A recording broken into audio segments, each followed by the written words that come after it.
14টা suitcase নিয়ে পাঠিয়েছিস। কাওয়া কাকু কেউ বলে না, কাওয়া কাকুর এসে বলবে তাও বলে না। আমার দেশের পত্রিকার রিপোর্ট দেখেননি, যাওয়ার সময় কারোর সাথে কথা বলেনি, বলেছে সুটকেস গুলো উঠেছে, বলে হ্যাঁ চলেন। কি করলো, একটা সম্পর্কের মানুষ কেউ বলে গেল না। এতদিন যাদের স্বাধীনতা বিরোধী, রাজাকার, জঙ্গি, উল্টা পাল্টা নাম দিয়ে বহু কালার করার চেষ্টা চালিয়েছে, আগস্টের 5 তারিখের পর থেকে আজকের এই 23 তারিখ পর্যন্ত আমরা দেখতে পেলাম তারা জঙ্গি না, তারাই জনগণের সঙ্গী। এই ভালোবাসাটা এখন আল্লাহ পয়দা করে দিয়েছে নিচে। পুরা আসমানে আল্লাহ ঘোষণা দিয়েছে যে তাদেরকে ভালোবাসো তোমরা। জমিনের লক্ষ লক্ষ সৃষ্টি, সবার ভেতরে তাদের মহব্বত, ভালোবাসা এটা ঢুকিয়েছে কি? এত প্রমাণ দেওয়ার পরও যদি আপনার এখনো পর্যন্ত মনে হয় না, এদিকে আসেন। আমরা যে জান্নাতে যাব, যেটার বিনিময়ে বদৌলতে, তার নাম ঈমান। তার নাম কি? ঈমানও ভেঙে যায় 10টা কারণ। এর 9 নাম্বার কারণ এইটা। কোন ব্যক্তি যদি কাফের হয়, কেউ যদি তাকে কাফের মনে না করে, সেও কাফের। কাফের আল্লাহ ঘোষণা দিয়েছে, যারা তাকে অস্বীকার করে, বিশ্বাস করে না, তারা কি? বাংলায় অস্বীকারী, অবিশ্বাসী, আর আরবিতে বলা হয় কাফের। এখন এই শব্দটা বলার কারণে ওদের নাকি রাগ হয়েছে, যে ওরা বাংলাদেশের পররাষ্ট্র মন্ত্রণালয় যিনি আছে, ওখানে রাষ্ট্রদূত আছে যারা, তাদের কাছে নালিশ দিয়েছে, আপনার দেশের এই মানুষ আমাদেরকে কাফের বলে গালি দিয়েছে। কাফের কি একটা গালি নাকি? এই যে কিছু মানুষ নালিশ দিয়েছে যারা পালিয়ে গেছে, ওরা তো মনে করছে না কাফের একটা গালি মনে হয়, হুজুর আমাদের গালি দিয়ে গেল। আমি তো এই পয়েন্ট গুলো 10টা বলেছিলাম, যে নামাজ ভেঙে যায়, ওযু ভেঙে যায়, রোজা ভেঙে যায়, ঈমানও ভেঙে যায়। তার ভেতরে 9 নাম্বার এটা। কেউ যদি কাফের হয়, তাকে আপনাকে কাফের মনে করা লাগবে। আপনি যদি তাকে ঈমানদার মনে করেন, আপনারও ঈমানের সমস্যা হবে।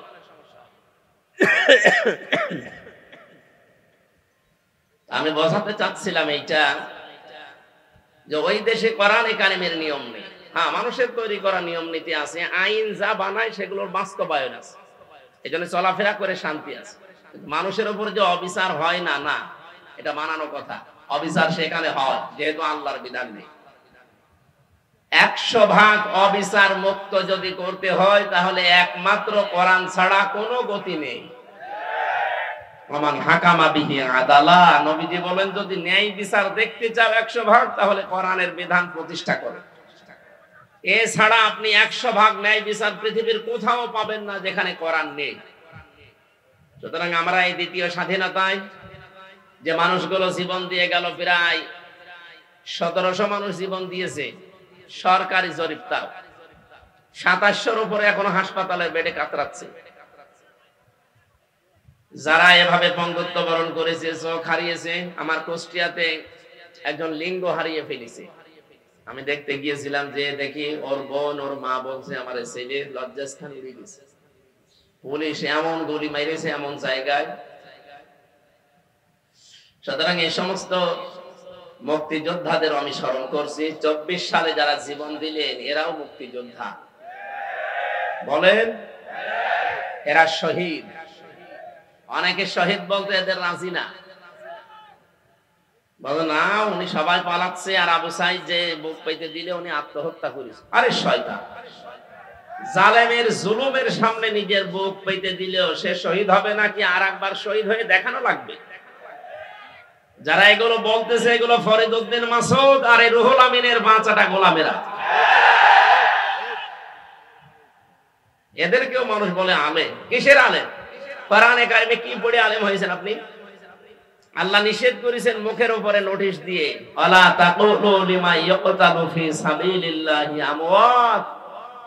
সূরা বাকারার 154 নম্বর আয়াতের প্রথম অংশে আছে। আল্লাহ বলেন, মুখে কথা বলবি না এই কথা যে শহীদ যারা তারা মারা গেছে, না, কখনো এরা মরে না। বালা হায়াউন, এরা জীবিত। ওয়ালাকিন লা তাশউরুন, কিন্তু তোরা টের পাস না। মানুষ যেহেতু মুখের পরে অন্তরে, হৃদয়ে একটা ধারণা করতে পারে, আল্লাহ অন্তরের উপরেও হৃদয়ের উপরেও নোটিশ জারি করে দিয়েছেন, ওয়ালা তাহসাবান্নাল্লাযীনা কুতিলু ফি সাবিলিল্লাহি আমওয়াতা বাল আহইয়াউন ইনদা রাব্বিহিম ইরযাকুন। সূরা আলে ইমরানের 169 নম্বর আয়াত। যত তাফসীর আছে পৃথিবীতে, আমার দেখা মতে আমি 42টার উপরে দেখেছি ভার্সিটি থাকাকালীন, সব মুফাসসির আয়াতের ব্যাপারে একমত। ধারণাও করবেন না, শুধু একজন না, ওয়ালা তাহসাবান্নাল্লাযীনা কুতিলু, বহু বচন দিয়েছেন আল্লাহ। কেউ এ ধারণা করবে না যে যারা শহীদ হয়েছে ওরা মারা গেছে। ওরা জীবিত এবং তারা রিজিক পাচ্ছে আল্লাহর কাছে। শহীদ আবু সাইদ মারা যায়নি, শহীদ হয়েছে এবং সে জিন্দা আল্লাহর কাছে রিজিক পাচ্ছে। সুতরাং এই 2024 সালের 5 আগস্টের আগে যারা জীবন দিয়েছে প্রত্যেককে আমরা শহীদ মনে করি এবং তারা জীবিত, আল্লাহ তাদেরকে খাওয়াচ্ছে। এই কথা বলেন না কেন? 5 তারিখের আগে মারা গিয়েছিল শিবিরের সদস্য এই গাইবান্ধার পলাশবাড়িতে সাব্বির। 1 মাস পরে তার কবর খোঁড়ার পরে দেখা গেছে জিন্দা তাজা রক্ত বের হচ্ছে। আল্লাহ যে দিয়েছেন ইনদা রাব্বিহিম ইরযাকুন, তারা তাদের রবের কাছে রিজিক পায়।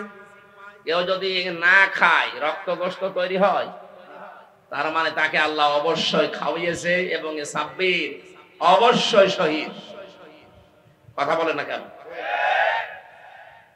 71 সালেও যারা জীবন দিয়েছে ওই মানুষগুলোকে দেশের জন্য, মানবতার জন্য, ইসলামের জন্য আল্লাহ যেন শাহাদতের সর্বোচ্চ মাকাম দান করে। আর ভুয়া মুক্তিযোদ্ধা সে যে এতদিন যারা ফায়দা লুটেছে আল্লাহ যেন জাতির সামনে ন্যাংটা করে দেয়। আজকের আব্দুল জলিল তো আর ভুয়া না, উনি একেবারে ময়দানের মুক্তিযোদ্ধা। আল্লাহ তাকে বাঁচিয়ে রেখেছেন আমাদেরকে দোয়া করার জন্য। আল্লাহ রাব্বুল আলামিন তার নামের সাথে তার নামের মিল আছে, জলিল। জলিল কার নাম? বলেন বলেন। এজন্য ওনাকে শুধু জলিল বলবেন না। কও সভাপতি কোনটা? জলিল বলা যাবে না, উনি আব্দুল জলিল, জলিলের দাস, বান্দা, গোলাম। বীর মুক্তিযোদ্ধা মোহাম্মদ আব্দুল জলিল, মহান আল্লাহ তাকে যেন তার নামের সাথে কবুল করেন, বলেন আমিন। এতক্ষণ যিনি কথা বলছিলেন আমার আগে বিশিষ্ট ইসলামী চিন্তাবিদ, শিক্ষাবিদ, আমার মতো হাজার হাজার হামজার উস্তাদ অধ্যাপক মাহবুবুর রহমান বেলাল স্যার এখানে মঞ্চে বসা আছেন। আপনাদের এই রংপুরের গর্ব, বিশেষ করে বিভিন্ন মাহফিলে তাকে আমি পাচ্ছি, তানভীর আহমেদ আশরাফি। আল্লাহ রাব্বুল আলামিন তার গোলামকে যেন কোরআনে কারীমের খাদেম বানিয়ে দেন। এতক্ষণ যারা আলোচনা রাখলেন, বিশেষ করে ডক্টর মাওলানা হাবিবুর রহমান, চলে গেছে নাকি স্যার? আলোচনা রেখেছেন আপনাদের এলাকার সন্তান মাওলানা ইদ্রিস আলী জিহাদি, মাওলানা হাফিজুর রহমান জিহাদি, শরীফুল ইসলাম, নাম না জানা আরো হয়তো ওলামা ইকরাম কথা বলেছেন। তাদের কথাগুলো আল্লাহ আমাদের বাস্তব জীবনে আমল করার তৌফিক যেন দান করে। মঞ্চে বসা অত্র এলাকার সর্বজন শ্রদ্ধাভাজন ব্যক্তিবর্গ, সামনে বসা মুসলমান ভাইরা, পর্দার আড়ালের সম্মানিতা মা এবং বোনেরা, প্রশাসনের ভাইরা। প্রশাসনের ভাইরা এ কথা না বললেও সমস্যা নেই, কারণ এখন আর এখনো লাগছে না। এই যে একটা সূত্র তৈরি করে রেখেছিল 15.5 বছরে, যে কোরআনের কথা বলতে গেলেও প্রশাসনের 14 জায়গায় লিখিত অনুমতি লাগবে, এটা একটা চক্রান্ত। কোরআন মানুষ যেন সহজে শুনতে না পারে। বৈষম্য বিরোধী ছাত্র আন্দোলনের মাধ্যমে যে স্বাধীনতা আমরা পেয়েছি, 2 দিন পরেই অন্তর্বর্তীকালীন সরকারের যিনি দায়িত্ব নিয়েছেন চেয়ারে বসেই ঘোষণা দিয়েছেন অন্যান্য ধর্মের মানুষের উৎসব যেভাবে চলে কোনো অনুমতি লাগে না, আরো পাহারা দেওয়া হয়। 96% মুসলমানের এই দেশে আল্লাহর কোরআনের কথা ওপেন চলবে, কারো অনুমতি লাগবে না। নজরুলের নাম শুনলে মানুষ দোয়া করে, কারণ তার কয়েকটা কথা এখনো চিরন্তন হয়ে আছে। কথা বলে না কেন? মসজিদের পাশে আমার কবর দিও ভাই, যেন সকাল সন্ধে মুয়াজ্জিনের আযান শুনতে পায়। তার ঈমান আমল নিয়ে অনেকের প্রশ্ন আছে, কিন্তু তার এই কথাটা যেন আল্লাহ কবুল করে ঠিক মসজিদের পাশেই কিয়ামত পর্যন্ত থাকার একটা ব্যবস্থা করে দিয়েছে। ডক্টর মোহাম্মদ ইউনূস উনি বিভিন্ন রকমের কাজ কারবার দুনিয়ায় করতেন, আমরা বিতর্কিত মনে করি, কিন্তু না, উনি যে কথাটা বললেন চেয়ার পাওয়ার পর, আল্লাহ যেন তাকে এই কথার কারণে পূর্ণাঙ্গ হেদায়েত দান করেন। মুসলমান এই জন্য নামের আগে দেখেননি মোহাম্মদ লেখা আছে। কথা বলেন না কেন? মুসলমানের জন্য দোয়া করতে কোনো সমস্যা আছে? ধর্ম উপদেষ্টা ডক্টর আফামা খালিদ স্যার কয়েকদিন আগে জানিয়েছেন ৯৬% মুসলমান এই দেশে আমরা বাস করি। আমাদের মাথার উপরে যেহেতু আল্লাহ তাকে বসিয়েছেন, আমরা চাই তিনি যেন দাড়ি রাখেন। এটা কি খারাপ কথা? একটা ভালো কথা বলেছি না? আমরা ১৬ কোটি মানুষ, ১৮ কোটি মানুষ দোয়া করছে আল্লাহ যেন তাকে সত্যি এই তাওফিক দান করেন। নবীজি জানিয়েছেন ১৫০০ বছর আগে ওই জাতি কখনো উন্নয়ন লাভ করতে পারে না যেই জাতি তাদের শাসনভার কোন নারীর হাতে তুলে দেয়। আল্লাহ মনে হয় আমাদের কপাল থেকে এই অভিশাপ মুক্ত করার একটা ব্যবস্থা করিয়ে দিচ্ছে। উনি যাই হোক অন্তত পুরুষ মানুষ। এই কথা বলেন না কেন? পুরুষ মানুষ না? ঠিক আছে, সামনে যারা আসবে আশা করছি তারাও পুরুষ মানুষই আসবে। মেয়ে লোক আসার আর কোন সম্ভাবনা দেশে আছে? কারণ তাদের বুদ্ধি অর্ধেক। আপনি আবার এটা উল্টা পাল্টা করে লাগিয়ে বিভিন্ন জায়গায় দিয়ে নেই যে নারী বিদ্বেষী না। এটা হাদিস বললাম, এটা বুখারী শরীফের হাদিস। আল্লাহর নবী কথা শুরু করার আগে লাম দিয়েছে, লাই ইফলিহা, কখনো সফল হতে পারে না ওই জাতি যে জাতি তার শাসনভার কোন নারীর হাতে তুলে দেয়। আমরা এই জন্য আমার মনে হয় দুর্নীতিতে চ্যাম্পিয়ন হতাম। কথা বলো না কেন? প্রশ্ন আসতে পারে তাহলে ৫৩ বছর তো নারী ছিল না? না, যারা ছিল এর আগে আর ওরাও নারীর মতন। নারী কাকে বলে আজকের তেলাওয়াত কিন্তু আয়াতের ভেতরে আছে। আজকের সূরার নামই মমতাহিনা। মমতাহিনা মানে কি? পরীক্ষিতা নারী। কোন নারীকে পরীক্ষা করে করে আল্লাহ এই জগতে নামি দামি এবং গনি বানিয়ে দিয়েছিলেন, এস্টাবলিশ বানিয়েছিলেন। কারা আল্লাহর মনোনীত ছিল, কি করলে মনোনীত হওয়া যায়, চিরন্তন হওয়া যায়, এই কথাগুলো আজকের তেলাওয়াত কিন্তু আয়াত থেকে আমরা শুনবো ইনশাআল্লাহ। তাফসীরে যাচ্ছি, আমরা কিছু কথা আগে থেকে বললাম। শাহাদাতের মর্যাদা যারা পেয়েছেন আল্লাহ তাদেরকে সত্যই যেন শাহাদাতের যে স্বাদ এটা দান করে। এখনো যারা অসুস্থ আছে শেফায়ে কামেলা আজেলা আল্লাহ যেন নসিব করে। ওরা যে দুর্বিসন্ধি লাগিয়েছিল যে ১৪ জায়গায় অনুমতি নেই, এই করতে করতে যারা আয়োজন করতো, এই যে এই ছেলেটা আগস্ট মাসের ৫ তারিখের আগে একটা অনুষ্ঠান দিয়েছিল নীলফামারী বাড়ির জল ঢাকা। ওখানে যিনি দায়িত্বে ছিলেন ওসির, আমি যে পৌঁছিয়েছি উনি গাড়ি নিয়েছে আমাকে ধরে মামলা দেবে। উনি জানে যে নামে মামলা আছে, আরো নতুন করে আরেকটা লাগায়। সেদিন যে কি তৈরি করেছিল ওসি সাহেব, এখন শুনলাম আজকে আসার সময় বলছে ওই ওসির নামে নাকি আজকে মামলা হয়েছে। উনি আমার নামে মামলা সাজাবে পারে না, এখন নিজেই মামলার ফিগারে।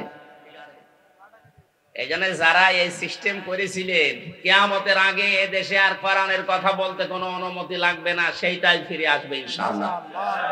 কোন কারণে আল্লাহর কালামের কথা আল্লাহর জমিনে বলতে আপনার মতো সলিমদের কাছে লিখিত নেওয়া লাগবে? আপনি কি হয়ে পড়েছেন বলেন? এই নিয়ম নীতি ছিল কাফেরদের কারণে। কোরআন নাজিল হওয়ার পর থেকেই কোরআন শুনতেছে, শুনছে, শুনবে। ৩ প্রকার মানুষ। কয় প্রকার? প্রথম নাম্বারেই শুনেই বিরোধিতা করেছিল, তারা কাফের। আল্লাহ রাব্বুল আলামিন বলেন ওয়াকালাল্লাযীনা কাফারু লা তাসমাউ লিহাযাল কুরআন আলগাউ ফীহি লাআল্লাকুম তাগলিবুন। সূরা হামিম সাজদা ২৪ নম্বর পারা ১৮ নম্বর পৃষ্ঠা ৯ নম্বর লাইনে ২৬ নম্বর আয়াত। এটা তাফসীরে ফি জিলালিল কোরআনে আছে। দলিলগুলো তাফসীর আকারে লম্বা করে বলছি না, শুধু শর্টকাটে কিছু বিষয় জানানোর জন্য আমি বলছি। আল্লাহ পাক বলেন ১৫০০ বছর আগে কাফেররা সিদ্ধান্ত নিয়েছিল সব চলতে দাও, কোনো বাধা দিও না, কিন্তু মুহাম্মদের কোরআন যেন চলে না। ওদের উদ্দেশ্য ছিল এই, কোরআন চলতে যদি বাধা দিতে পারো, হট্টগোল করো, ওয়ালগাউ ফিহি, শুধু বন্ধই করবা তা না, এটা বন্ধ করার জন্য যত রকমের কায়দা কৌশল আছে করবা। আবু জেহেল এই মনে করতো কোরআন যদি মানুষ না শোনে তাহলে আমার অবৈধ সিয়ারের ব্যাপারে কেউ কথা বলবে না। খুব ভালো করে জানতো মোহাম্মদ যেটা বলতে চায়, এটা যদি মানুষ বোঝে তাহলে আমি যে অবৈধ চেয়ারে আছি এ চেয়ার টিকবে না। ১,৫০০ বছর আগে এদের পেতাত্মা যারা নব্য আবু জেহেল সেজেছিল, এরাও বুঝে ফেলেছিল আমরা যে কায়দায় আছি, কোরআন যদি মানুষের দেশে শোনে আর বুঝে ফেলে তাহলে আমাদের চেয়ারেরও পায়া থাকবে না। এই জন্য অনুমতির সিস্টেম করেছি। জাতির সামনে যেহেতু আজ প্রকাশ হয়ে গেছে, কোরআন যারা বাধা দেয়, শুনতে দেয় না, তারা ১ নম্বরে কাফের। তারা কি? আরো জোরে। এই 15.5 বছরে এগুলো যারা বাধা দিয়েছেন, আপনি নামাজ পড়তে পারেন, রোজা রাখতে পারেন, আপনি কাফের। কাফেরের জানাজা পড়া জায়েজ আছে? কবরে দেওয়া? তাহলে এ দেশে যারা এতদিন এই করলেন, এই 15.5 বছর, তাদের এখন আর জানাজার দরকার কি? কবরে দেওয়ার দরকার কি? পুড়িয়ে ফেলেন। কারণ ও তো এমনি জাহান্নামে যাবে। জাহান্নামে গেলে তো আগুনে পুড়বে, আগুনে লাগিয়ে দিলাম, পুড়তে থাক। আর কথা বলছে এত শক্ত করে বললাম এই জন্য আগামীতে কোন জালেম যেন এরকম সিদ্ধান্ত না নেয়। দ্বিতীয় নম্বরে কোরআনের শ্রোতা পেয়েছি আমরা, নাজিল হওয়ার পরেই তারা শুনতে আসতো, বিশ্বাসও করতো এটা আল্লাহর কিতাব, মুহাম্মদ বানাতে পারে না। শোনার পরে যখন দেখতো না এই কথাগুলো তো আমাদের ব্যবসার সাথে মেলে না, আমাদের রাজনীতির সাথে মেলে না, আমাদের পরিবারের সাথে মেলে না, এমনকি আমার ব্যক্তিগত জীবনের সাথে মিলছে না, ওই মানুষগুলো তখন আস্তে করে নবীর কথা শোনার পরে কেটে পড়তো। সূরা নিসা ৫ নম্বর পারার ৭ নম্বর পৃষ্ঠার ১ম নম্বর লাইনের ৬১ নম্বর আয়াতে আল্লাহ বলেন, ওয়াইদা কিলা লাহুম তাআলাউ ইলা মা আনজালাল্লাহু ওয়া ইলার রাসূল রাআইতাল মুনাফিকিনা ইয়াসুদ্দুনা আনকা সুদুদান। ওয়া মানে এবং ইদা মানে যখন, কিলা মানে বলা হয়, তাআল মানে আসো, ইলা মানে দিকে, মা মানে যা, আনজালাল্লাহ মানে আমি আল্লাহ নাযিল করেছি, ওয়া ইলার রাসূলি এবং রাসূলের দিকে আসো। রাআইতাল মুনাফিকিনা, হে নবী আপনি দেখতে পাবেন যাদের অন্তরে গুড় আছে, মুনাফিকি আছে, এই মানুষগুলো আসদুদা আস্তে করে আপনার কাছ থেকে মুখ ফিরিয়ে কেটে পড়বে। সুতরাং আজকের আলোচনা শেষ হওয়ার আগে দেখেন কোনটা ওঠে না, ওই ২-১টা যাচ্ছে আলাদা কারণে, ভালো লাগছে না এই বলে যদি চলে যায়, বুঝবেন ওইটা মুনাফিকের কোন লক্ষণ নিয়ে যাচ্ছে। পেশাব পায়খানা আর বিড়ি খাওয়া বাদ দিয়ে কেউ যেতে পারবে না। বিড়ি কয়েকজন খায়, সবাই তো না, কিছু মানুষ আছে আপনি খুব নেশা লাগলে খেয়ে আবার চলে আসবে। কি আসবেন তো? কারণ রামপুর বিভাগে এটা চলে আমি জানি, কারণ এখানে বিড়ি তৈরি হয়। এই যে পাশের গ্রাম কুড়িগ্রাম, এই সমস্ত জায়গায় আপনারা তৈরি করেন, আমরা তৈরি করেন, না খেলে হয়, খাবেন ২-১টা খান, কিন্তু আস্তে আস্তে ছেড়ে দিন। আমি তো আকিজ গ্রুপে ছিলাম ওই সময়, স্যারকে বলেছিলাম যে আকিজের বড় ছেলে যিনি, বললাম স্যার আপনারা এই কাজ বান্দা বাদ দিয়ে একটা খাবার তৈরি করেন। তো খাবার, কিন্তু খাবারে তো খাবার না, মানুষের লাঞ্চ নষ্ট হয়ে যায়, কলিজা নষ্ট হয়ে যায়। আলা তাহলিকু আলা তালকু বিআইদিকুম ইলা তাহলুকাতি, নিজেদেরকে নিজেরা ধ্বংস করে ফেলো না। বিড়ি দ্বারা খান, আপনার লাঞ্চ নষ্ট হয়ে যায়। এই লাঞ্চ তো আর আপনার নিজের না, এটা একটা আমানত। এটা কে দিয়েছে বলেন তো? আল্লাহ। সুতরাং নিজেরা নিজেকে নষ্ট করবেন না। 22 কোটি টাকা না কত কোটি টাকা একটা রিপোর্ট পেয়েছিলাম যে মানুষ ধোয়া দিয়ে শুধু উড়িয়ে দেয়। এমনি আমরা গরিব মানুষ, তারপরে রংপুর বিভাগ আরো গরিব, আর ওনারা বেকার বেকারে ধোয়া দিয়ে টাকাগুলো নষ্ট করে। বিড়ি আস্তে আস্তে ছেড়ে দেবেন, কারা হাত তোলেন? মানে ২-১ আছে স্যার, ঠিক আছে আপনারা ছেড়ে দেবেন, জিনিস ভালো জিনিস না। ৩ নম্বরে কোরআনের শ্রোতা ছিল তারা, আল্লাহ রাব্বুল আলামিন তাদের পরিচয় দিচ্ছেন, দেখেন তো আপনি মেলাতে পারেন কিনা। ইন্নামাল মুমিনুনা আল্লাযীনা ইযা যুকিরাল্লাহু ওয়াজিলাত কুলুবুহুম وَإِذَا تُلِيَتْ عَلَيْهِمْ آيَاتُهُ زَادَتْهُمْ إِيمَانًا وَعَلَى رَبِّهِمْ يَتَوَكَّلُونَ। সূরা আনফালের 2 নম্বর আয়াতে আল্লাহ জানিয়েছেন, আমার দৃষ্টিতে মুমিন তো তারা, আমার দৃষ্টিতে মুমিন তো তারা যাদের সামনে আমার নাম উচ্চারণ করলে তাদের অন্তরাত্মা কেঁপে ওঠে। তেলাওয়াত যদি হয় তাদের সামনে আমার আয়াতগুলো শোনার পরে বোঝার পরে তাদের ঈমান যা ছিল বেড়ে যায়। কোরআনের আলোচনা শুনে সবার চোখে পানি আসবে না?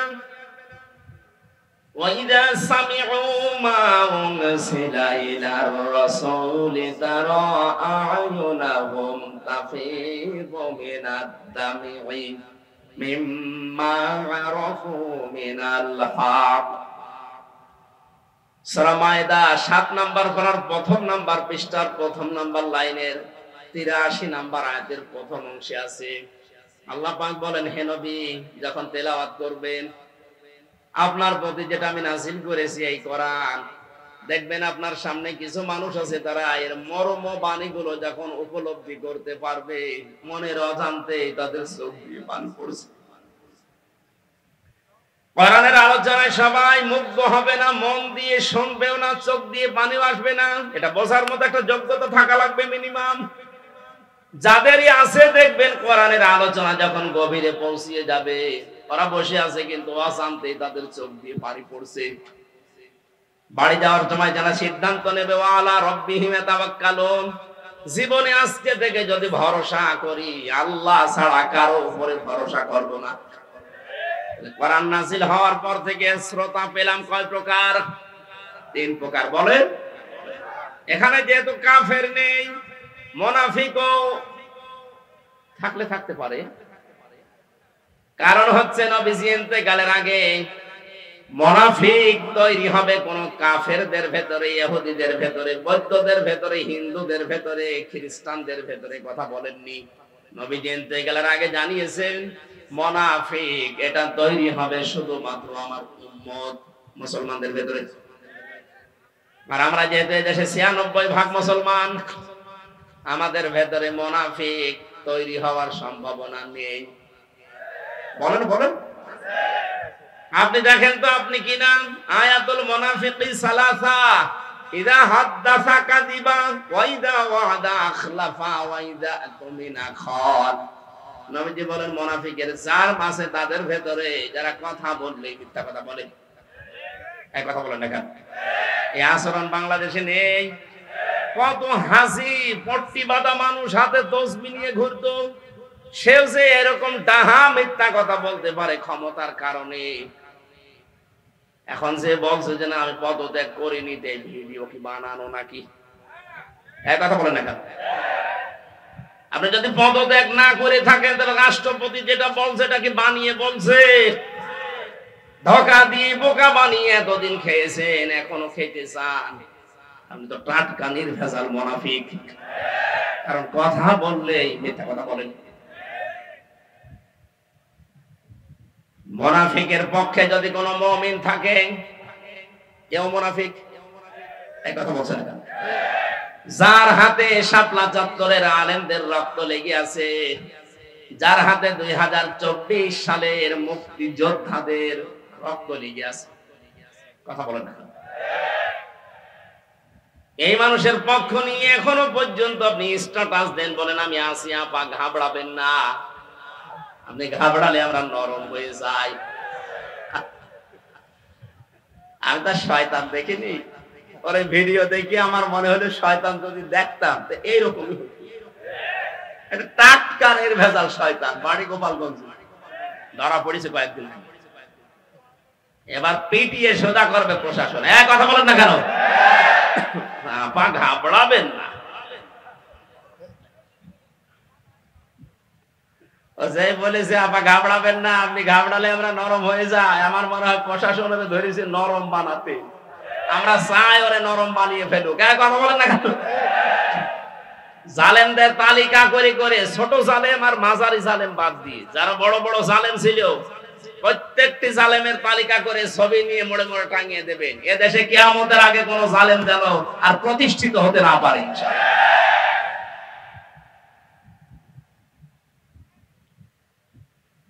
তিন প্রকার যে শ্রোতার কথা বলছিলাম, কাফের নেই আমরা বুঝলাম, কিন্তু মুনাফিক যেহেতু এটা তৈরি হওয়ার সম্ভাবনা এখানে আছে, আমরা যেন মুক্ত হতে পারি এই জন্য হাদিসটা বললাম। কথা বললে যারা মিথ্যা বলেন, ওয়াদা দিলে যারা ঠিক রাখেন না, ভঙ্গ করে ফেলেন। এতদিন পর্যন্ত চাইছিল, এই 2-3 দিনের ভেতরে দেখছি অনেকে বিভিন্ন ওয়াদা দিচ্ছে জনগণের সাথে। এটা আর একটা ধোঁকা হতে পারে। অনেকেই বলছে আমরা বাড়ি বাড়ি কার্ড তৈরি করে দেব যদি ক্ষমতায় যেতে পারি। আর যে যা বলছেন কথাগুলো কিন্তু ঠিক রাখা লাগবে। ভোট নেওয়ার জন্য এখন আপনি সেই কেজি 10 টাকা চাল খাওয়াবো বলে চালিয়ে দেবেন, আর ভোট হয়ে গেলে 60 টাকা কেজি চাল হয়ে যাবে। মানে কথা যা দিচ্ছেন এটা যেন ঠিক থাকে, জনগণের সাথে যেন ধোঁকাবাজি না হয়। অনেকে এই ধোঁকাবাজি করার জন্য নেমে পড়েছি। এই কথা বলছেন না কেন? জামাতের নায়েবে আমির ডাক্তার সৈয়দ মোহাম্মদ আব্দুল্লাহ তাহের উনি ঘোষণা দিয়েছে, যদি এদেশে ইসলাম ক্ষমতায় যেতে পারে যুবকদেরকে আমরা ঋণ দেব। এই কথার সূত্র ধরে অনেকে এখন বলছে যদি আমরা যেতে পারি বাড়ি বাড়ি কার্ড দেবে। কি কার্ড দেবে? এই জন্য কথা দিচ্ছেন, দেন কথাটা যেন ঠিক থাকে, কারণ কথা দিয়ে কথা যে রাখে না সে মুনাফিক। এই কথা বলেন না কেন? জাতি যেতে 53 বছর ধোঁকা খেয়েছে, অন্তত এবার আর যেন জাতি ধোঁকা না খায়। এবারও যদি ধোঁকা খান আপনি আর কিয়ামতের আগে মাথা তুলে দাঁড়াতে পারবেন না। 3 নম্বরে কোনো কিছু আমানত রাখলেই খেয়ে ফেলে। এই কথা বলেন না কেন? এটা যে আমরা 53 বছর দেখলাম না, যাদেরই দিয়েছি আমানত তারাই খেয়ে ফেলেছে।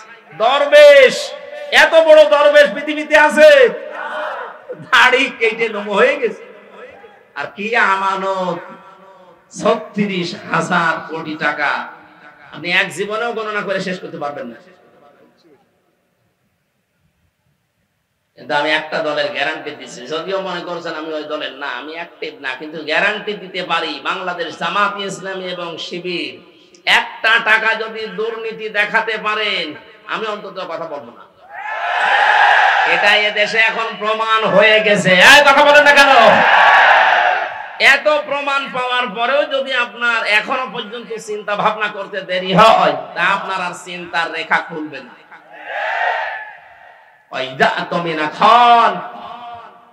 আমানত রাখলে যারা খেয়ানত করে ফেলে, এরা যে খেয়ানত করবে না তার বাস্তব প্রমাণ অলরেডি দেখিয়ে দিয়েছে। আশা করছি আপনি ভরসা রাখতে পারেন। এবার যেন কোরআনে কারীম সংসদে যায় সেই ব্যবস্থা আমরা যেন করে দিতে পারি। আল্লাহ আমাদেরকে যেন তৌফিক দান করেন, চর্ম চোখে যেন দেখতে পারি যে কোরআন দিয়ে দেশটা চলছে। খুব বড় আশা আমার, সারা জীবনের আশা। আমি জেলখানায় 3টা বছর যতদিন তাহাজ্জুদ পড়েছি প্রতিদিন আমার এই দোয়া ছিল, আল্লাহ তুমি যাই করো অন্তত চর্ম চোখে একটা দেখার সুযোগ করে দিও 56,000 বর্গ মাইল কোরআন দিয়ে চলছে। এটা একটা মিনি জান্নাত হয়ে যাবে। অনেকে মনে করছে যদি কায়েম হয়ে যায় আমি যে একটু লাল পানি খাই ওটা খেতে পারবো না। পারবে, কিন্তু আপনার লাল পানি খাওয়ার মন হবে না। এমন পরিবেশ আল্লাহ তৈরি করে দেবে, পুরা 56,000 বর্গ মাইল মসজিদের মতো হয়ে যাবে। এক কথা বলেন না কেন? মসজিদে প্রবেশ করলে যেমন বিড়ি খাওয়া যায় না, খেতে মনে চাইলেও ওটা পরিবেশ আলাদা। খেতে পারবেন? বলেন বাবা, খেতে পারবেন? ডাল খেতে পারবেন? গাঁজা কিচ্ছু পারবেন না, কারণ পরিবেশটা এরকম। কোরআন যদি কায়েম হয়ে যায় পুরা বাংলাদেশে 56,000 বর্গ মাইল এভাবে মসজিদের মতো বানিয়ে ফেলবে, তখন আপনি আর বিড়ি খাবেন এরকম মনই থাকবে না, লাল পানি খাওয়ার মনে তো আসবেই না। আল্লাহ একটা জান্নাতের পরিবেশ তৈরি করে দেবে, আর মরে গেলেই আপনি জান্নাতে। কারণ কোরআন যদি কায়েম হয়, কোরআনের শাসন ব্যবস্থা থাকে, ওই দেশে যদি ছোটখাটো গুনাহ কেউ করেও আল্লাহ তাকে মরণের আগে মাফ করিয়ে তারপরে মৃত্যু দেয়। একটা হাদিস পড়ছিলাম, খলিফাতুল মুসলিমিন হযরত ওমর রাদিয়াল্লাহু তাআলা আনহু মানে রাষ্ট্রের দায়িত্ব পালন করে বাড়িতে আসলেন। ঘরে উঠবেন, দেখেন বারান্দায় একটা লাশ, তার ছোট্ট মানুষ 12 টুকরা করে রেখেছে। রেগে গেলেন, কি আমি দেশ চালাই কোরআন দিয়ে, আর আমি রাষ্ট্রের দায়িত্ব পালন করেই কোরআন দিয়ে আসছি। আর আমার ঘরের বারান্দায় তাও 12 টুকরা করে রেখে দিয়েছে, তাও ছোট মাসুম বাচ্চার লাশ। কে করলো? তিনি তদন্ত কমিটি গঠন করলেন। 3 দিন হয়ে গেল, কোনো কেউ ধরা পড়ে না, কেউ এসে বলেও না। তার খাওয়া দাওয়ার চিন্তা বন্ধ হয়ে গেছে, খাওয়া দাওয়াই বন্ধ হয়ে গেছে। চিন্তা করলেন আমি কোরআন দিয়ে দেশ চালাচ্ছি, আর আমার দেশে একটা অবৈধ হত্যা হয়ে গেল, আমি কোনো কুল কিনারা করতে পারলাম না। এরকম শাসক যদি আজ 53 বছরের ভেতরে পেতাম, বাংলাদেশে বিনা কারণে কেউ হত্যা হতো না। একজন মারা গেছে তাই তার খাওয়া দাওয়া বন্ধ হয়ে যায়। আর শাপলা চত্বরে যেভাবে মানুষ মেরেছে, বিডিআর যেভাবে হত্যা করেছে, 2024 সালে যেভাবে পুলিশের ভ্যান থেকে তাজা মানুষকে ফেলে দিয়ে পিষে মেরেছে, কত মানুষকে আগুন লাগিয়েছে আশুলিয়ায় দেখেননি? এখনো পর্যন্ত এই লাশগুলো চোখের সামনে ভাসে। আপনি এমনিতে মাটি দিতে পারতেন, আপনি আবার আগুন ধরিয়ে দিলেন। আপনি মানুষ। এই দেশে এই স্বৈরাচারীকে যদি নিষিদ্ধ করতে হয় কিচ্ছু লাগবে না, শুধু আশুলিয়ার এই লাশগুলো যথেষ্ট। মানুষ এত নিচে নামতে পারে ক্ষমতার জন্য। হযরত ওমর 3 দিনের ভেতরে চিন্তা করে করে তার মাথা খারাপ হয়ে গেছে, আমি এখন কি করি। হঠাৎ দেখলেন এক মহিলা যুবতী তার বাবাকে সহ রাজ দরবারে হাজির। ডাক দিয়ে বলে, খলিফাতুল মুসলিমিন, যে লাশের চিন্তা আপনার ঘুম আসে না, ওই ছেলেটা আমার নিজের। আমি ওকে টুকরা টুকরা করেছি, 12 টুকরা করে আপনার বারান্দায় রেখে গেছি। হযরত ওমর বলে, মেয়ে কি বলো, মাথা ঠিক আছে তোমার? বলে, হ্যাঁ, এই যে আমার বাবা সাক্ষী আছে। আমার বাবাকে আমি সাথে করে নিয়ে এসেছি, আমার নিজের জন্ম দেওয়ার সন্তান, এটা ওকে আমি 12 টুকরা করেছি নিজের হাতে। কোথায় ফেলবো? আপনার বাড়ির বারান্দায় রেখে গেছি। হযরত ওমর বললেন, যা বলো, এই কথা যদি ঠিক থাকে তোমার শাস্তি কি কোরআন দিয়ে তুমি জানো? মেয়েটি বলে, হ্যাঁ, আমি কোরআনের হাফিজা, আমি জানি। আপনি রেডি করেন, আপনি কি শাস্তি দিতে পারেন কোরআন দিয়ে? মানুষ হত্যা করার যে শাস্তি হযরত ওমর আরম্ভ করবেন। হঠাৎ করে 4 জন যুবক রাজ দরবারে এসে বলে, খলিফাতুল মুসলিমিন, বিচারটা একটু লেট করেন। যেই কারণে আপনি এই মেয়েটাকে শাস্তি দিতে চান হত্যার, ওই মেয়েটার কোনো দোষ নেই, দোষ আমাদের 4 জনের। এই মেয়েটা তার বাবাকে নিয়ে পাহাড়ি এলাকায়, জঙ্গলি এলাকায় থাকতো, বসবাস করতো। ওখানে আমরা শিকারে গিয়েছিলাম। যাবার পরে এই মেয়েটার রূপ সৌন্দর্য দেখে শেষ পর্যন্ত যৌবনের তাড়নায়, শয়তানের ধোঁকায়, নফসের ধোঁকায় পড়ে আমরা বাবাকে বেঁধে রেখে তার সম্ভ্রম নষ্ট করেছি। এরপরে সে গর্ভবতী। এই কারণে সন্তান, এটার কারণে আপনি এই মনে করছিলেন শাস্তি যদি দিতে হয় আমাদের দেন। হযরত ওমর ওদেরকে জিজ্ঞাসা করলেন, 3টা দিন পার হয়ে গেল, তোমরা আসলে না কেন? আগে থেকে যদি আসতে তাহলে আমার খাওয়া দাওয়া বন্ধ হয় না, আগেই বিচার করে দিতাম। ছেলেগুলো বলে, খলিফা, আমি আসি নাই আমরা এই জন্য মনে করেছিলাম যা করলাম কেউ সাক্ষী তো নেই, ধরা যদি না পড়ি বেঁচে যাব। কিন্তু কোরআনে কারিম আমাদেরকে বাঁচতে দিল না। বারবার কোরআন আমাদের সামনে এসে এই কথা আমাদেরকে যেন আহ্বান জানায়, দুনিয়াতে যে গুনাহ করলে এটার যদি শাস্তি দুনিয়ায় না হয়, মরণের পরে কিন্তু আল্লাহ ডবল করে বিচার করবে। মুসলমানের এখানে একটা কথা বলে রাখি, কোন অপরাধের শাস্তি যদি আপনি দুনিয়ায় না পান, ওই অপরাধের বিচার যদি আল্লাহ কিয়ামতে যেদিন করবে, ডবল করে করবে। কথা বুঝতেছেন? 3টা পাপের শাস্তি আল্লাহ ডবল দেবেন। সূরা ফুরকান 19 নম্বর পারার 4 নম্বর পৃষ্ঠার 13 নম্বর লাইনে আছে, 69 নম্বর আয়াত। والذين لا يدعون مع الله إلها آخر ولا يقتلون النفس التي حرم الله إلا بالحق ولا يزنون إلى آخر آية। এই দুনিয়াতে আল্লাহকে ডাকে, তার পাশাপাশি যারা অন্যকে ডাকে তাদের শাস্তি হবে মরণের পরে ডবল। আল্লাযীনা লা ইয়াদউনা মা'আল্লাহি ইলাহান আখার। এই যে মা মানে সঙ্গে, সাথে, আল্লাহকে ডাকে কিন্তু তার সাথে অন্য কাউকে ডাকে। আর এইটাই বাংলাদেশে চালু করার জন্য এই 15.5 বছর অনেক পড়ে লেগেছিল। আপনি আল্লাহকে ডাকেন, পাশাপাশি আমার বাবাকেও ডাকেন, এই জন্য মোড়ে মোড়ে বাবা এতটা বলে না কেন? এমন কোন জায়গা ছিল যে বাবা নেই? মাথার উপরে বাবা, টয়লেটেও বাবা। আমি তো অনেক টয়লেটে যেয়ে দেখেছি বঙ্গবন্ধু টয়লেট। কি গো, আর কোন জায়গা বাকি ছিল? টাকার ভেতরে দিয়ে রেখেছেন, যেন বাজার করতে গেলে ওইদিকে তাকিয়ে মনে হয়েছে না একজন আছে। মাথার উপরে রেখে দিয়েছেন, অথচ কোরআন জানিয়েছে ওয়া কালিমাতুল্লাহি হিয়াল উলিয়া, সব চাইতে উপরে থাকবে আমি আল্লাহর কথা। এখন ডক্টর মোহাম্মদ ইউনূসের মাথার উপরে যেটা লেখা লা ইলাহা ইল্লাল্লাহু মুহাম্মাদুর রাসূলুল্লাহ, আমরা এটা চাই। এক কথা বলেন, সব চাইতে উপরে থাকবে কার কথা? আল্লাহকে ডাকার পাশাপাশি যারা অন্য কাউকে ডাকার সিস্টেম করে দিয়েছিলেন তাদের শাস্তি ডবল হবে। আল্লাহ মনে হয় এইটা সহ্য করে নাই, এই জন্য বিকাল 5টা বাজতে বাজতে সারা দেশ থেকে আল্লাহর বিপক্ষে যারা তাদের সব নষ্ট করে দিয়েছে। আমার কুষ্টিয়াটা একটু শক্ত ছিল, ওটা ভাঙতে একটু দেরি হয়েছে। এত শক্ত পাথর, সারা দেশের টাকা পয়সা খরচ করে করে আমার মনে হয় এগুলো বানিয়েছিল। অন্যান্য জেলার তুলনায় আমার কুষ্টিয়াতে যেহেতু আল্লাহর ওলি 2 জন আছে, হানিফ আর ইনু, এই 2 জন মিলে বানিয়েছে। এত মহব্বত আপনার, আল্লাহর রাগ ও মানুষের অন্তরে তাদের প্রতি এত বেশি দিয়েছে।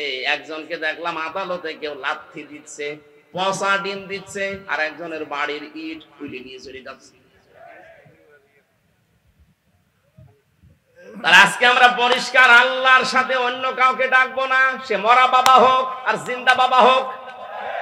কথা বলেন না কেন? বিভিন্ন মাজারে এই সিস্টেম গুলো চলতো, আল্লাহর পাশাপাশি ইয়ালি বাবা, শালি বাবা, দয়াল বাবা, ন্যাংটা বাবা। এই জন্যই তো মাজার ভাঙা আরম্ভ হয়েছে।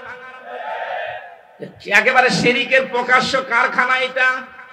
আল্লাহকেও ডাকে, আল্লাহর পাশাপাশি বীরকেও সেজদা দিচ্ছে, এটা আল্লাহর সাথে শিরক। লা তাত্তাখিযুল কুবুর মাসাজিদা, কবরকে সেজদার জায়গা বানিও না। ওরা সরাসরি যে সেজদা দিত লালনের মাজারে।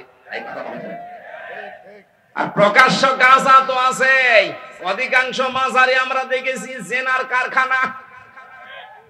এই জন্য হাক্কানি আলেম এই দেশে যারা আছে বলেছে মাজার গুড়িয়ে দাও, ভেঙে ফেলো। কোন কারণে মাজার বানাতে হবে? হযরত ওসমানের মতো মানুষ, জান্নাতের সার্টিফিকেট পাওয়া মানুষ দুনিয়ায়, সেই লোকটা পড়ে আছে জান্নাতুল বাকিতে, কিচ্ছু নেই, পাথর দেওয়া মাত্র। আরে দেশের গরু ছাগল মরে যায়, তার কবর 3 তালা হয়। কোথায় পেয়েছেন বন্ডামি? কোরআনের পাখে বিশ্বনন্দিত মুফাসসির, আপনি তো তার চাইতে কোরআনের খেদমত বেশি করেননি। সেই লোকটা পড়ে আছে, মাত্র মাথার কাছে একটা পাথর দেওয়া দেখলাম। আর কোন গরু ছাগল কোথায় মরে, ঈমান আছে কি নেই তাও নেই, সারা জীবনে পেশাব করেও পানি নেয়নি। 14 তালা বানিয়ে রেখেছে কবর, সবগুলো মাটির সাথে মিশিয়ে দেওয়া দরকার। আজকে থেকে আমরা সিদ্ধান্ত নিয়ে বাড়ি যাব, যতদিন বাঁচি আল্লাহর সাথে আর কাউকে ডাকবো না। কি রাজি আছেন আপনারা? 2 নম্বরে যারা অবৈধভাবে মানুষকে হত্যা করে, বাংলাদেশ স্বাধীন হওয়ার পরও এত হত্যা হয়নি। এই 9 সাল থেকে 24 সালে যত হত্যা হয়েছে, বাকিগুলোর অনেকের খোঁজই আমরা জানি না। আমি মাঠের নিচে ছিলাম 10 দিন, আমি দেখেছি কত মানুষের কান্নার আওয়াজ আসতো আমার কানের। আমার তো চোখ বাঁধা ছিল, চোখ কালো কাপড় দিয়ে বেঁধে নিয়ে মাজায় একটা দড়ি নিয়ে ওরা হাঁটিয়ে নিয়ে যেত, মনে তো আমার গরুর মতো নিয়ে যাচ্ছে।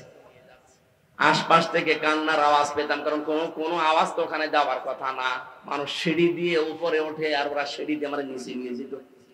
তার মানে মাটির নিচে ওইটা কোন জায়গায় এটা আমি জানি না, যেখানেই নিয়ে গিয়েছে বহু মানুষের কান্নার আওয়াজ পেতাম মাঝে মাঝে। আর একটা আওয়াজ দিত, আহ, এরকম একটা আওয়াজ বুঝতাম এখানে কয়েক মাস ধরে মানুষ হয়তো আছে। যে সমস্ত মানুষ পাহারা দিয়ে যেত, ওই এসআই যারা, তাদেরকে প্রকাশ গোপনে বলতাম, ভাই যে আওয়াজ আসলো সব তো না, অধিকাংশ গুলোতে হিন্দু পেয়েছিলাম। কিছু কিছু যাদের একটু মনুষ্যত্ব আছে বলতো হুজুর 1 মাস 2 মাস না, কেউ 2 বছর 5 বছর পড়ে আছে, কেউ জানেই না। আপনি এখনো পর্যন্ত বলেন আমার কি দোষ, কি দোষ, আপনি টের পান না। কোন দোষ যদি আপনার নাও থাকে, আপনার সবচেয়ে বড় দোষে আয়না ঘর। আপনি জানেন না কি হয়তো ওখানে ইলিয়াস আলীর মেয়েকে নিয়ে আপনি কি করলেন, কি নাটক, কি প্রতারণা, অথচ তাকে আপনি মেরে ফেলেছেন আগে। আমার মাঝে মাঝে রিমান্ডে আশ্চর্য লাগবে, আল্লাহ যে অফিসার গুলো এই করে যায় আমার সাথে, এরা রাতে বাড়ি যে ঘুমায় কি করে? এদের তো ঘুম আসার কথা না, হয় লাল পানি খায় নাই বড়ি খায়, তাছাড়া ঘুম আসার কথা না। এই জন্য শাস্তি হবে তাদের ডবল, এখন শুরু হয়েছে কেবল ডবল শাস্তি হবে। যারা অন্যায় ভাবে মানুষকে হত্যা করেছেন, ইন্ধন দিয়েছেন, বিভিন্ন কায়দা কৌশল করে এগিয়ে দিয়েছেন, আপনার শাস্তি ডবল হবে। মার্ডার মামলা, আজকে গুমের মামলা আন্তর্জাতিক আদালতে, যে পালিয়ে গেছে তার নামে আজকেও দেখলাম 2টা মামলা হয়েছে। আপনি যে সাহস করেন যে আমি পাশাপাশি আছি, চট করে ঢুকে পড়বো, আসেন। আপনি আসেন, আপনাকে আমরা চট করে ঢুকবেন আর ফট করে ঢুকে দেবো আয়না করে। থাকেন পড়ি ওখানে। ব্যারিস্টার আরমান 8 বছর আছে, আপনি 16 বছর থাকবেন। 16 বছর তো আর বাঁচবে না, যে কয় বছর আছেন ওখানে থাকবেন, দেখেন কেমন লাগে। ভার্সিটি থাকতে আমি একটা উপন্যাস পড়েছিলাম, ওর নাম হচ্ছে দেখ কেমন লাগে। আমার মনে হয় এইটা ওদের কপালে আছে। কথা বলেন না কেন? যাই কয়জন এরকম আশা করছেন যে আসি পাশাপাশি, চট করে ঢুকে পড়বো, আসেন ঢোকাবো, দেখ কেমন লাগে। উপন্যাসটা পুরোপুরি পড়লে খুব ভালো লাগে। আমার মনে হয় সামনে এদের কপালে এটা হতে যাচ্ছে। ভাইরা আমার, অন্যায় ভাবে যারা হত্যা করেছেন ডবল শাস্তি পাবেন। 3 নম্বরে যারা জেনা করে দুনিয়ায়, তাদেরও শাস্তি ডবল হবে। সূরা ফুরকানের আয়াত। মেয়েটা বলছে খলিফা, এই ছেলে 4 জন বলছে খলিফাতুল মুসলিমিন। চিন্তা করলাম দুনিয়ায় মার্ডারের শাস্তি যদি না পাই, কিয়ামতে আল্লাহ কিন্তু ডবল শাস্তি দেবে। কয়টা? এজন্য দুনিয়ায় হয়ে যাক, আপনি যে বিচার আছে কোরআনের করে দেন, দুনিয়ায় শেষ, পরকালে যেন আল্লাহ এই বিষয়ের কোনো বিচার না করে আমাদেরকে মাফ করে দেয়। হযরত ওমর বললেন, তাই তো তোমরা তো দোষী, মেয়েটার তো দোষ নেই। মেয়েটাকে ডাক দিয়ে বললেন, তোমার দোষ এইটা যে তুমি 12 টুকরা করেছো লাশটা, আমার ঘরের বারান্দা রাখলে, অন্য কোথাও ফেলে দিলে না কেন? মেয়েটা কোরআনের হাফেজা, ডাক দিয়ে বলছে, খলিফাতুল মুসলিমিন, আমার সন্তানকে আমি গলা টিপে মেরে ফেলতে পারতাম। 12 টুকরা করেছিলাম আমি, বিভিন্ন জঙ্গলে পাহাড়ে ছিটিয়ে দিতে পারতাম, কিন্তু আপনার কাছে আমি কেন দিলাম? দিয়েছি এই কারণে, প্রথম কারণ আমার ছেলেটাকে আমি হত্যা করেছি, 1 নাম্বার কারণ হচ্ছে সে জারজ, তার তো বাবার ঠিক নেই। কয়টা বাবা? বলেন বলেন। ও জন্ম তো ঠিক নেই, বাবা 4টা, যদি ওর দোষ না, কিন্তু সন্তানটা তো জারজ। আর আমি কোরআনে কারিমে সূরা কলমের 13 নাম্বার আয়াত থেকে 19 নাম্বার আয়াত পর্যন্ত জানি, যারা জারজ সন্তান এই পৃথিবীতে, তাদের 13টা কাজ হবে। তার 1 নাম্বারে তারা কোরআন বিরোধী হবে। আমার পেটে জন্ম নিয়ে বড় হয়ে আমার সামনে কোরআনের বিরুদ্ধে মিছিল করবে আমার ছেলে, এটা আমি মানতে পারি না। এই জন্যই আমি নিজের হাতে জবাই করেছি। বাংলাদেশে আজ যারা কোরআনের বিপক্ষে অবস্থান নিয়েছিলেন, নিচ্ছেন, এখনো সামনে অনেকে চেষ্টায় আছেন। আজকে একজন বুদ্ধিজীবী নামে, বুদ্ধি বিকলাঙ্গ, আমি নাম নিলাম না, লোকটা বলেছে ধর্ম কোন রাষ্ট্রের ব্যাপার, কোন ব্যক্তির ব্যাপার না। এই শব্দটা তার বলা ঠিক হয়নি। সে যদি তাওবা না করে সেও মুশরিক। এক কথা বলছে না কেন? কোন মানুষের যদি ধর্মই না থাকে, ওরা উদাহরণ দেয় যে নিরপেক্ষ হওয়া লাগবে। পৃথিবীতে কোন নবী ধর্মের ব্যাপারে নিরপেক্ষ ছিলেন? আপনি একজনের নাম বলেন। এই ধোঁকাটাও চলছে সামনে, হয়তো সামনে আসতে পারে। আগে থেকে সতর্ক করলাম, যারা এগুলো করছেন এগুলো কিন্তু একটা ধোঁকাবাজি। আমরা এক জালেমকে বিদায় দিয়ে কোন নতুন জালেমকে আর এই জায়গায় আমরা দেখতে চাই না। যারা আসবে তারা যেন ইনসাফ কায়েমকারী হয়। মেয়েটি বলে, খলিফা আমি একটা একটা করে 13টা কারণ বলতে পারি কেন আমি হত্যা করেছি। আমি এসেছি এই কারণে, আমি না আসলেও পারতাম। মেরি আমার সন্তানটাকে জবাই করে ফেলে যদি পাহাড়ে জঙ্গলে ছড়িয়ে ছিটিয়ে দিতাম, আপনিও ধরতে পারতেন না। আমি এসেছি এই কারণে, আমি যেহেতু হত্যা করেই ফেলেছি, আর হত্যার বিচার যদি দুনিয়ায় না হয়, কিয়ামতে আল্লাহ ডবল করে করবে। দয়া করে কোরআন দিয়ে আমার বিচারটা করে দেন, কিয়ামতে যেন আল্লাহ আমার ব্যাপারে আর কিছু না বলে। হযরত ওমর এই 5 জনের বিচার করলেন। আমার বোঝানোর বিষয় ছিল, কোরআনে কারীম দেশে থাকার কারণে, কায়েম থাকার কারণে ওরা গুনাহ করেছিল, কিন্তু গুনাহ করার পরেও কোরআনে কারীম তাদের ভেতরে অনুশোচনা, অনুতপ্ত এমন ভাবে ধরিয়েছে, মরণের আগে তারা ঈমান নিয়ে বিদায় নিতে পেরেছে। এদেশেও যদি কোরআন কায়েম হয়ে যায়, আপনার মদ খেতে মনে চাইবে না, বিড়ি খেতে মনে চাইবে না, ডাল পানি খেতে মনে চাইবে না, কারণ পরিবেশটাই হয়ে যাবে এরকম। ছোটখাটো গুনাহ যদি নফসের ধোঁকায়, শয়তানের জালে পড়ে হয়েও যায়, কোরআন আপনাকে বাধ্য করবে অনুশোচনা করে, তাওবা করে জীবনের মতো ঈমান নিয়ে বিদায় নেওয়ার। বলেন আমিন। আল্লাহ, আমরা এইরকম একটা পরিবেশ চাচ্ছি, কথা বলেন ঠিক কিনা? আল্লাহ যেন আমাদের কোরআনের শ্রোতা হিসাবে মুনাফিকের কোন স্থান এখানে না দিয়ে, 3 নাম্বার যেটা বলেছিলাম যে ঈমানদার, এই মানুষগুলোর যে বৈশিষ্ট্যগুলো আল্লাহ দিয়েছেন সূরা আনফালের 2, 3, 4 নাম্বার আয়াতে, আল্লাহ আমাদের ভরপুর করে আজ বাড়িতে নিয়ে যান। বলেন আমিন। দরুদ আর সালাম পাঠের মাধ্যমে আজকের তেলাওয়াতকৃত আয়াত সূরা মুমতাহিনা। কোন সূরা? মুমতাহিনা মানে পরীক্ষিতা নারী। 6 জনের নাম পেয়েছি আমি। এই পৃথিবীতে 6 জন নারীকে আল্লাহ পরীক্ষা করে তাদেরকে পরীক্ষিতা নারী হিসাবে খেতাব দিয়েছে। তার ভেতরে হযরতে মরিয়ম একজন। তিনি সতীত্বের হেফাজত করেছিলেন। আজ যে সমস্ত মেয়েরা মডেল খুঁজে পান না যে আদর্শ কারে বানাবো, হযরতে মরিয়ম হবে আপনার জন্য আদর্শ। কথা বলেন। ওরা আদর্শ বানিয়েছে ঐশ্বরিয়াকে। আজকে ঐশ্বরিয়ার জীবনী দিয়েছে। ওই একজনকে খুশি করার জন্য রাতের বেলা কত টাকা কন্টাক্ট করে, কত টাকা ভাড়া পায়, আপনি তার জীবনী পড়ে দেখেন। এই যদি হয় আপনার আদর্শ, আর আপনি এইটা দেখে দেখে মনে করেন এর মতো হব, হ্যাঁ ওর মতো হবে, দুনিয়ায় শেষ, আখিরাতে সারা জীবন জাহান্নাম পোড়ালাম। মেয়েরা যারা এসেছেন, আপনার আদর্শ হওয়া লাগবে 1 নম্বরে মরিয়ম। আপনার চরিত্রকে, সতীত্বকে আপনি হেফাজত করে রাখবেন। আমরা আগে তাফসিরে প্রবেশ করি, এরপরে সামনে যাব ইনশাআল্লাহ। ফাউযু বিল্লাহি মিনাশ শাইতানির রাজীম। বিসমিল্লাহির রহমানির রহিম।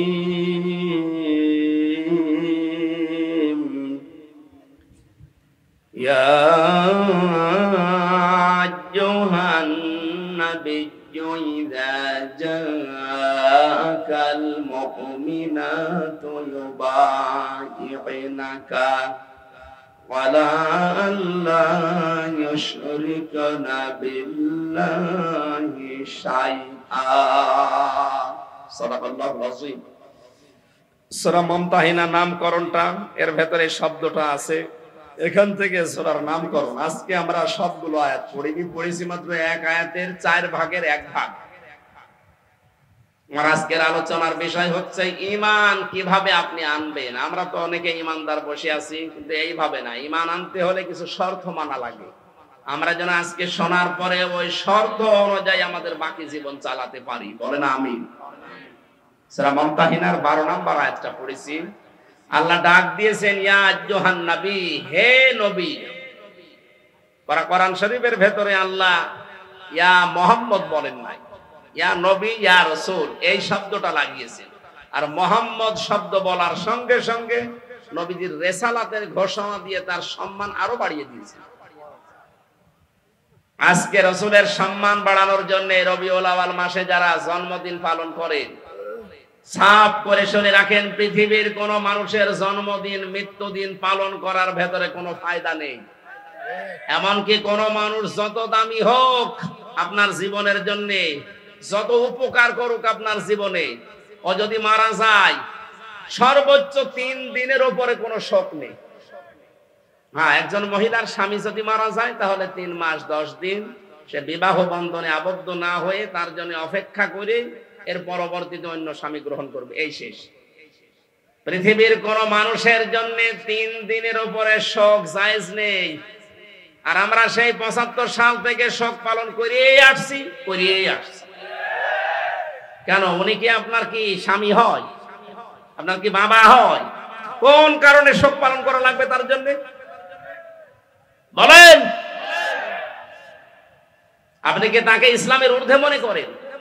ওই যে আমি বললাম না যে ঈমান ভাঙ্গে যায় 10টা কারণে, তার 10 নম্বর কারণে পৃথিবীর কাউকে যদি কেউ ইসলামের ঊর্ধ্বে মনে করে তার ঈমান ভেঙে যায়। এই কারণেই তো আপনি এটা করেন, প্রতি বছরে বছরে জন্মদিন মৃত্যুদিন পালন করেন, তাকে মনে করেন ইসলামের ঊর্ধ্বে। ইসলামে জায়েজ নেই, আপনি পেলেন কোথায়? আগামী থেকে এটা আমরা আর করতে চাই না। এই জন্য তো এবার রাষ্ট্রীয় ভাবে 15ই আগস্ট পালন করতে দেয়নি। কিসের 15 আগস্ট 16 আগস্ট? কোরআনে হাদিসে যেটা নেই ওইটা আমরা রাষ্ট্রীয় ভাবে পালন করে সময় নষ্ট করতে চাই না। কোরআন হাদিসে থাক, আমরা 10 দিন ধরে পালন করব। এই কথা বলেন না কেন? সিঙ্গাপুরে 95% মুসলিম, আর আমাদের দেশে 96% আমরা মুসলিম। তো এখানে কোনো বানানো নিয়ম নীতি চলতে পারবে? বলেন তো পারবে? আগামী থেকে যেই হোক 3 দিনের উপরে আমাদের কোনো শোক আর থাকবে না। বিশ্ব নবী মুহাম্মদ রাসূলুল্লাহর উপরে তো দুনিয়ায় আর কেউ নেই, আল্লাহর পরে তার স্থান। শোক পালন করা যদি জায়েজ হতো প্রতি বছরে বছরে, আমার মনে হয় তার জন্য আমরা শোক পালন করতাম। কোন আলেম তো এটা করে না। যে সমস্ত বেদাতপন্থী আছে এরা নবীর জন্মদিন পালন করার জন্য উঠে পড়ে লাগে। কোথায় পেয়েছেন দলিল বলেন তো? নবীর মিলাদ পড়েন। মিলাদ মানে জন্ম। মিলাদ মানে কি? যেই 2জন চাচা নবীর জন্মে খুশি ছিল, 2জনেই জাহান্নামে গেছে, একটা আবু তালেব আর একটা আবু লাহাব। কথা বলেন না কেন? 2জনই কিন্তু মিলাদে নবীর জন্মে খুশি। আর যেই 2জন চাচা নবীর আদর্শে খুশি, হযরত হামজা, হযরত আব্বাস, 2জনই জান্নাতি। এখান থেকে শিক্ষা নিতে পারেন না?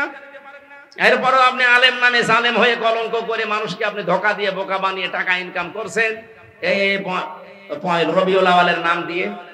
আশা করছি এগুলো আমরা সচেতন মানুষ আগামী থেকে আর করব না। আপনি যদি আদর্শ অনুসরণ করে খুশি থাকতে চান তাহলে 40 থেকে 63 এই 23 বছর অনুসরণ করেন।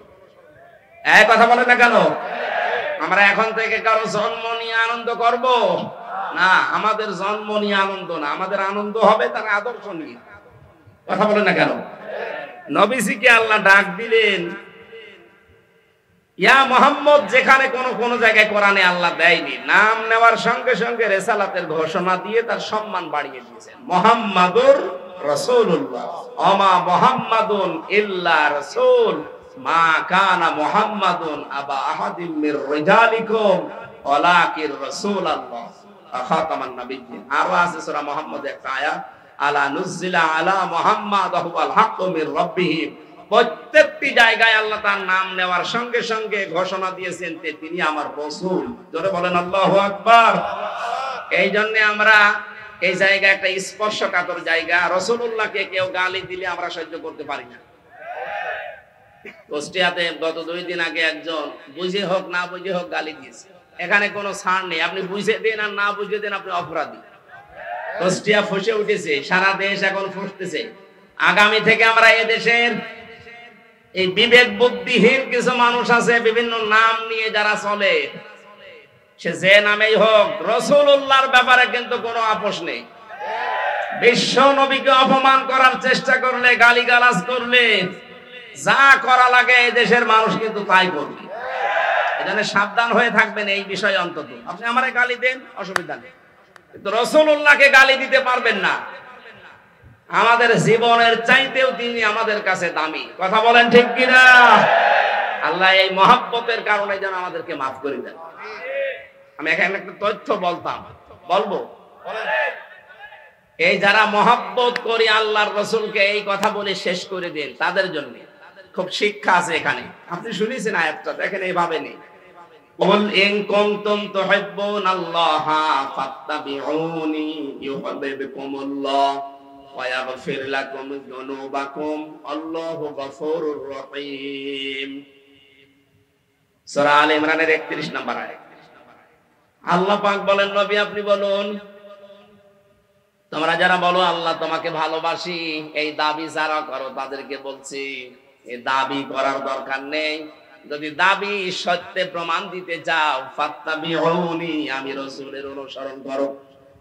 এখানে যে তাবউন শব্দটা আছে, তাবাইন, যত অভিধান আছে আরবিতে দেখবেন তাবউন মানে দেখে দেখে চলা। আমার সামনে বেলাল স্যার যেভাবে হেঁটে যাবে, যেভাবে পা ফেলবে, যেভাবে হাত নাড়াবে, যেভাবে মাথা দোলাবে, ওইভাবে দেখে দেখে চলার নাম আরবিতে তাবউন। তাহলে রাসূলুল্লাহকে কি অনুসরণ করা লাগবে, ইত্তেবা করা লাগবে তাকে দেখে দেখে? প্রশ্ন আসতে পারে উনি তো আমার সামনে নেই। হ্যাঁ, উনি সামনে নেই, ওনার আদর্শ পড়ে আছে আমাদের সামনে। বিদায় হজের ভাষণের দিন বলেছিলেন তারাক্তু ফীকুম আমরাইন, দুইটি জিনিস রেখে গেলাম, লান তাদিল্লু মা তামাসসাকতুম বিহিমা, কিতাবাল্লাহ ওয়া সুন্নাতু রাসূলিহি। দুইটা জিনিস রাখলাম, যদি অনুসরণ করতে পারো কোনদিন পথ ভ্রান্ত হবে না, পথ হারা হবে না, মায়ের খাবে না, না খেয়ে থাকবে না। এই তাদিল্লু শব্দের 99টা অর্থ আছে। কোনদিন আপনি না খেয়ে থাকবেন না, কারণ এই জমিন আল্লাহ আমাদেরকে ওয়ারিশ বানিয়েছে। জমিনের ওয়ারিশ যারা, তারা না খেয়ে থাকবে। মানে পৃথিবীতে যারা আল্লাহকে মানে না, তারা এই পৃথিবীর ভাড়াটিয়া, আর আমরা হচ্ছি জমিনের মালিক। মালিক কোনদিন না খেয়ে থাকতে পারে না। আমরা যেহেতু অনুসরণটা ওইভাবে করতে পারছি না, কিভাবে? ফাত্তাবিউনি, আমি রাসূলকে তোমরা অনুসরণ করো। যদি অনুসরণ করতেই পারো, যখন অনুসরণ আরম্ভ হবে, ইউহিব্বুকুমুল্লাহ, আমি আল্লাহ নিজে তখন ভালোবাসা আরম্ভ করব না করেছি। এখানে যারা আরবি গ্রামার বোঝে জিজ্ঞাসা করেন, ইউহিব্ব এটা মোজারে, বর্তমান, ভবিষ্যৎ, প্রেজেন্ট, ফিউচার। যখন থেকে আপনি নবীজিকে অনুসরণ আরম্ভ করবেন, তখন থেকে আপনাকে আল্লাহ ভালোবাসা শুরু করবে। কি কথা বুঝতেছেন? তার মানে এখনো যারা নবীর আদর্শকে অনুসরণ আরম্ভ করেনি, করবে বলে আশা করছে, আল্লাহ তাদেরকে ভালোবাসা শুরু করেন। আমি কথা বোঝাতে না পারলে আবার রিপিট করব। রাসূলুল্লাহকে কেউ যদি অনুসরণ করা আরম্ভ না করে, আল্লাহ তাকে ভালোবাসা শুরু বলেন করেন। আর আল্লাহ যদি ভালোবাসে, কয়েকটা উপকার আছে। এক নম্বরে আল্লাহ পাক বলেন, আমি যদি কাউকে ভালোবাসি, ওয়ায়াগফির লাকুম যুনুবাকুম। এক ফিরে, এটাও মোজারে, বর্তমান, ভবিষ্যৎ, প্রেজেন্ট, ফিউচার। জামবুন 1 বছর, যুনুব বহু বছর। আমি আল্লাহ যদি কাউকে ভালোবাসা আরম্ভ করি, ওর জীবনের কোনো গুনাহ বাকি রাখি না, সব মাফ করে দেই। আর আল্লাহর নিয়ম হচ্ছে, কোন জায়গায় যদি আল্লাহ গুনাহ মাফ করে দেয়, ওই জায়গাটা আল্লাহ ফাঁকা রাখে না, পুরা নেকি দিয়ে পাল্টিয়ে দেয়। আল্লাহ যদি কাউকে ভালোবাসে, কি পেলাম? আল্লাহ নিজে তাকে ভালোবাসা আরম্ভ করবে, তার জীবনের গুনাহগুলো মাফ করে দেবে। আর গুনাহ মাফ হয়ে গেলে আল্লাহ তাকে জান্নাতে দেবে। এবার আমার আয়াতের মূল শিক্ষা হচ্ছে, রাসূলকে অনুসরণ করা আরম্ভ করা লাগবে না লাগবে না? এটা কি আংশিক না পূর্ণাঙ্গ? বলেন। আজ যারা আংশিক অনুসরণ করেন, তারা কিন্তু এখনো আল্লাহর ভালোবাসা পাওয়া শুরু করেননি।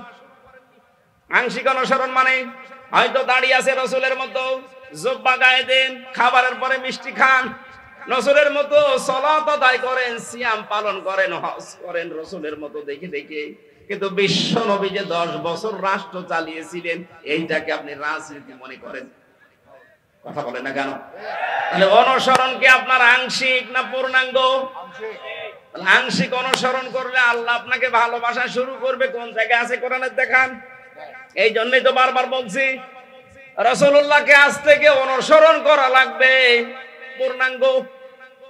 রান্নাঘর থেকে শুরু করে আন্তর্জাতিক জীবন পর্যন্ত, পা থেকে শুরু করে মাথা পর্যন্ত, প্রতিটি জায়গায় আমার অনুসরণীয় একজন, তিনি মুহাম্মাদুর রাসূলুল্লাহ। আমি যখন পুরা এই সিদ্ধান্ত নিয়ে শুরু করব অনুসরণ, যে দুনিয়া আমি কাউকে দেখে চুল কাটবো না, আমার চুল কাটার স্টাইল হবে মেসি। বলেন আমার চুল কাটার স্টাইল হবে ঋত্বিক, শাহরুখ খান। কে? রংপুরে কত দোকান আছে সেলুনের, একটা দোকানে আপনি লেখা দেখাতে পারেন যে এখানে সুন্নাত অনুযায়ী চুল কাটা হয়? ওখানে লেখা আছে, এখানে শাহরুখ কার্ড দেওয়া হয়, এখানে অজয় কার্ড দেওয়া হয়, আবার ওদের ছবি টাঙিয়ে রাখে কোন কার্ড চান। তাহলে এখন আমাদের কি অনুসরণ হওয়া লাগবে? মাথার এই চুল থেকে শুরু করে রাসূলের প্রথম জিনিসটাই সে মানে নাই। সে যদি মোজ খাটো করে দাড়ি লম্বা করতো তাও মুসলমানদের ভেতরে একটা কিছু আসতো। দ্বিতীয় নম্বর, ও যখন এটা লিখেছে তখন কিন্তু বাংলাদেশ হয়নি। কথা বলেন না কেন? তাহলে এই দেশের জন্য ওটা লেখে নাই। আমাদের একটা আবেগের জায়গা, সুতরাং জাতীয় সঙ্গীত যদি লিখতেই হয় দেশ নিয়ে লেখা লাগবে। এই কথা বলেন না কেন? দেশ ভাগ হওয়ার পরে যেটা লেখা হয়েছে, আপনি তাকান মহিব খানের ইঞ্চি ইঞ্চি মাটি সোনার চাইতে খাঁটি, আপনি এইটা জাতীয় সঙ্গীত বানান। কথা বলেন না কেন? কারণ এটা আমার ছেলে মেয়েরা যখন পড়বে তখন যেন দেশের প্রতি ভালোবাসা জন্মায়, মানবতার প্রতি ভালোবাসা জন্মায়। সর্বোচ্চ ওর ভেতরে ইসলামের কিছু কথা দেওয়া আছে। আমরা মুসলমান, মুসলিমদের এই কথাগুলো আমাদের অন্তরে বাসবে। আর এই মুশরিকের কথা, যে আল্লাহকে বিশ্বাস করতো না, আল্লাহর সাথে শিরিক করতো, রাসূলের কোন নিয়ম নীতি তার ভেতরে আমরা পাই না। এই মানুষটার জীবনী নিয়ে, মানুষটার কথা নিয়ে আলোচনা হবে। ঢাকা বিশ্ববিদ্যালয়ে আগামী থেকে যদি কোনো আলোচনা অনুষ্ঠান হয়, স্যার সলিমুল্লাহ খান যিনি জমি দিয়েছিলেন তার নামে হওয়া লাগবে। কথা বলেন না কেন? এত উপকার করলেন, শত শত বিঘা জমি দিয়ে, তার নামে কোনো কিছু হয় না। কোথা থেকে কোন ভেনদেশি স্বপন উড়ে এসে জুড়ে বসে কি বলে গেল, তার নামে আপনি অনুষ্ঠান করবেন? বাংলার টাকা দিয়ে আগামীতে মুশরিকের জন্য কোনো অনুষ্ঠান হবে না। অনুষ্ঠান যদি হতে হয়, যিনি জমি দিয়েছিলেন তার জীবনী থেকে কিছু করেন। এই কথা বলেন না কেন? কোরআন পড়েন, হাদিস পড়েন, মানুষকে জানান, তার জন্য দোয়া করেন, আল্লাহ যেন তাকে মাফ করে দেয়। এরপরে যত নিচে নামছি আমরা, কোন জায়গায় রাসূলের আদর্শ পাচ্ছি না। বিশ্ব নবী তার স্ত্রীদের সাথে যে আদর্শ দেখিয়েছেন ওইটা আপনার ভেতরে নেই। উনি তার বন্ধুদের সাথে যেটা দেখালেন সেটা আপনার নেই। কোন জায়গায় যদি আদর্শ সেট করতে না পারেন, বিশ্বাস করতে পারেন আল্লাহ আপনাকে এখনো ভালোবাসা আরম্ভ করেনি। আয়াতটা পড়ার পরে আমার মনে হয় দেশে হাজারো আলেম, হাজারো পীর এখনো আল্লাহর ভালোবাসায় পাওয়া আরম্ভ করেনি। কারণ যেই পীর শুধু জিকিরকে ইবাদত মনে করে রাসূলের তরিকা, কিন্তু এদেশ যে কোরআন দিয়ে চালাতে হবে এটাকে যারা রাজনীতি দুনিয়ার কাজ মনে করে আরো মানুষকে ধোঁকা দিয়ে বোকা বানিয়ে রাখে, এটা পীর বলেন। এরকম পীর দেশে নেই। 48,000 পীর, অধিকাংশ গুলোই দেখবেন কিছু কিছু ইবাদতকে ইসলাম মনে করে পালন করছে, আর বাকি মেজর হাজারো হাজারো ইবাদত করে দুনিয়ার কাজগুলো ছেড়ে দিচ্ছে, অথচ ওইগুলো রাসূলের আদর্শ।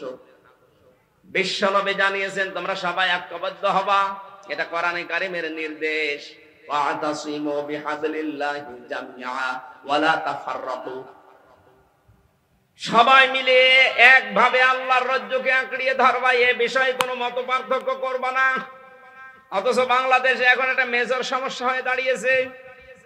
গত 3 দিন আগের রিপোর্ট একটা পেয়েছিলাম, এই দেশের 100 জনের 14 জন মানুষ এখনো পর্যন্ত পালিয়ে যাওয়া ওই জালেমকে সাপোর্ট করে। 100 জনের 28 জন মানুষ এই দেশে অনেকে থালা জোর করে থালা নেওয়ার ধান্দায় আছে, যে থালা দিন, তাড়াতাড়ি থালা দিন। কি করবেন থালা নিয়ে? আবার খাওয়া আরম্ভ করবেন। সুখের বিষয়, আনন্দের বিষয়, 100 জনের 58 জন মানুষের তালিকা আমরা পেয়েছি। 100 জনের 58 জন চাচ্ছে এদেশে আল্লাহর বিধান কায়েম হোক। 14 আর 28 বাদ গেলে 58 থাকে। দিন যাচ্ছে, বাড়তেছে। গত কয়েকদিন আগেও আমি 10 জন মুসলমান বানিয়েছি এই যে এই দিনাজপুরে, তার আগে 2 জন চুয়াডাঙ্গায়, আগে গাইবান্ধায়। মানুষ যেভাবে দলে দলে পালে পালে ইসলামে আসতেছে, অমুসলিমরা, মুসলমানরা যারা ছোট খাটো জালেম ছিল তারা অনেকেই পরিবর্তন হয়ে যাচ্ছে। কথা বলেন না কেন? আমরা এগুলো দেখতে পাচ্ছি। নবীজি যা করেছিলেন মক্কার পরে, মক্কা বিজয়ের পরে নবীজি যা যা করেছিলেন এদেশের ডাক্তার শফিকুর রহমানের ভেতরে আমরা সেইটাই দেখতে পাচ্ছি। ১৫০০ বছর পর আমার মনে হচ্ছে নবীর আদর্শটা আমরা দেখতে পাচ্ছি। আজ বিশ্ব নবী মুহাম্মদ রাসূলুল্লাহ ওই সময় বলেছিলেন, সাহাবীরা 3টা কাজ করবা না। কোন নারীর গায়ে হাত দিবা না, কোন শিশুর গায়ে হাত দিবা না, কোন ফলদার বৃক্ষ কাটবা না। 3টা কাজ বেশি বেশি করবা। যেখানে তিনি অবস্থান নিয়েছিলেন বলেছিলেন, তাবুর আশপাশে তোমরা রান্নাঘর, চুলা এটা বেশি বানাবা, আর টয়লেট পায়খানা যেটা এটা কম বানাবা। আর আমার শত্রু বড় এখন বেঁচে আছে, আবু জেহেল তো নেই, আবু সুফিয়ান আছে, তার ঘরে যদি কেউ আশ্রয় নেই তাকে তোমরা মাফ করে দিবা, ক্ষমা করে দিবা। এই 1400 বছর পর ডাক্তার শফিকুর রহমান এত অত্যাচার, জুলুম, নির্যাতনের শিকার হওয়ার পর এই কাজগুলো তিনি এখন দেখিয়েছেন।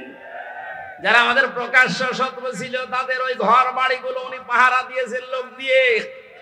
কথা বলেন। কৌশল অবলম্বন করার জন্য মুসলমানদেরকে নিয়ে তিনি ঐক্য হওয়ার চেষ্টা চালাচ্ছেন। আমরা দেখতে পাচ্ছি কিছু মানুষ এখনো পর্যন্ত সেই মানধাতামলের আকীদা আকীদা আকীদা এই নিয়ে তারা এখনো ডিভাইডেডে আছে। মুফতি জসিমউদ্দিন রহমানী মাদ্দাজিল্লুহুল আলী কয়েকদিন আগে জেল থেকে বের হয়ে উনি জানিয়েছেন, এই দেশে মুসলমান যেন এক হতে না পারে, এর পেছনে সবচাইতে জঘন্যতম ভূমিকা পালন করছে একজন পীর।